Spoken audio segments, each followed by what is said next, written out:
Je m'appelle Cindy. Je suis étudiante à Lille, où je poursuis des études de littérature française. La vie ici est trépidante. C'est un vendredi après-midi, après une longue semaine de cours, que ma vie a pris un tournant inattendu. En flânant dans les rues de Lille, je suis tombée sur une petite boutique d'artisanat, que je n'avais jamais remarquée jusque-là. La vitrine, ornée de bijoux et d'objets d'art divers, m'a immédiatement attirée. Poussée par la curiosité, je suis entrée. Derrière le comptoir, un charmant jeune homme métis, concentré sur un pendentif qu'il était en train de confectionner, leva les yeux vers moi et me sourit. « Bonjour », dis-je timidement. « C'est magnifique ce que vous faites. » « Merci. » répondit-il en stoppant son ouvrage. « Puis-je vous aider ?» Nous avons commencé à discuter. Il m'expliqua qu'il était artisan, qu'il créait des bijoux et des objets d'art inspirés de ses racines antillaises, un mélange de culture et de tradition. Plus nous parlions, plus je me sentais attirée par son univers. Les jours suivants, je ne pouvais m'empêcher de retourner à sa boutique. Chaque visite était une nouvelle découverte. Fabien m'enseignait les secrets de son art, et je m'émerveillais de son talent. Peu à peu, une complicité naissait entre nous, et je réalisais que je tombais progressivement sous son charme. Notre relation ne tardait pas à attirer l'attention de mon entourage. Ma famille trouvait que je passais beaucoup de temps avec Fabien. Ils commencèrent à poser des questions, et à exprimer des réserves sur notre relation.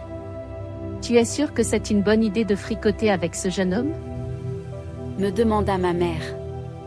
Vous venez de milieux si différents. Mon père, lui, restait sur sa position. Ce n'est pas quelqu'un pour toi, tu devrais plutôt te concentrer sur tes études. Fabien, de son côté, subissait les mêmes mises en garde de ses proches. Elle est différente de nous, lui disait-il. Tu risques de souffrir. Malgré les avis des uns et des autres, Fabien et moi étions déterminés à surmonter tous ces obstacles, qui se mettaient en travers de notre route. Un soir, alors que nous nous promenions dans les rues pavées de Lille, il me prit la main et me dit « Peu importe ce que disent les autres. Ce qui compte, c'est ce que nous ressentons l'un pour l'autre. » Nous avons décidé de nous battre pour notre amour. Nous savions que ce ne serait pas facile, mais nous étions prêts à affronter les jugements des autres et les préjugés. Les semaines qui suivirent furent éprouvantes. Chaque jour apportait son lot de défis, de regards malveillants, de remarques blessantes et en même temps, chaque jour renforçait notre amour, dans ce combat qu'on menait à deux, plus soudés que jamais.